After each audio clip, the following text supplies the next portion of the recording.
Guys हामी यतिखेर बौला खोलाको छेउको मन्दिर आइपुगेको छौँ। हामी सब पराजुली परिवार यता छौँ। म पराजुली भइसकेँ भइसक्यो।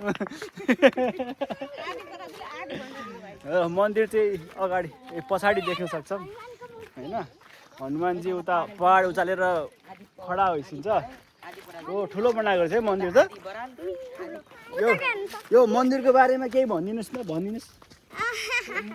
मन्दिरमा धेरै माछाहरू छ, कछुवानी छ, अनि कटर पनि खोला पनि खोला।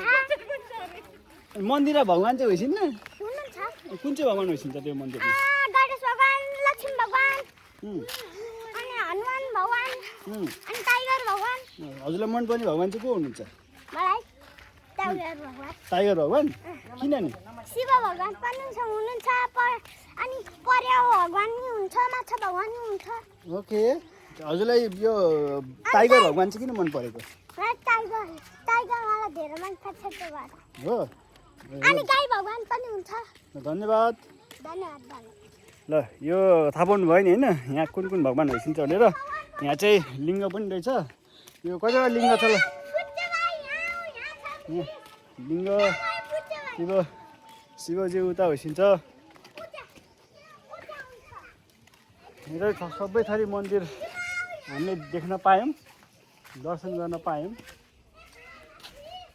र मन्दिर वरिपरि चाहिँ एकदम सरसफाइ भएको हामीले पायौँ भने यहाँ चाहिँ तिनवटा रुखको चौतारा पनि देख्न सक्छौँ पछाडिपट्टि।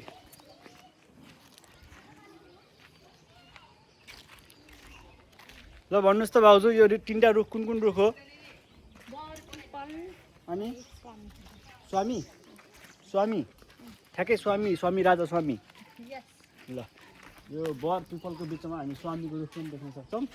अस्ति यहाँ आएको भए त एकै ठाउँमा पाइने थियो नि तिनथरी।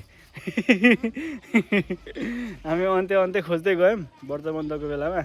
ओहो, पर्यटकलाई घर कति राम्रो बनाएर राखेको छ। ल गेटैमा देख्न सक्छौँ पछाडि यो बक्साभित्र चाहिँ ट्याक्क लगाएर चाहिँ पर्यटकको घर बनाएर राखेको छ। भने यता चाहिँ हाम्रो भजन कीर्तन गर्ने ठाउँ पनि देख्छौँ।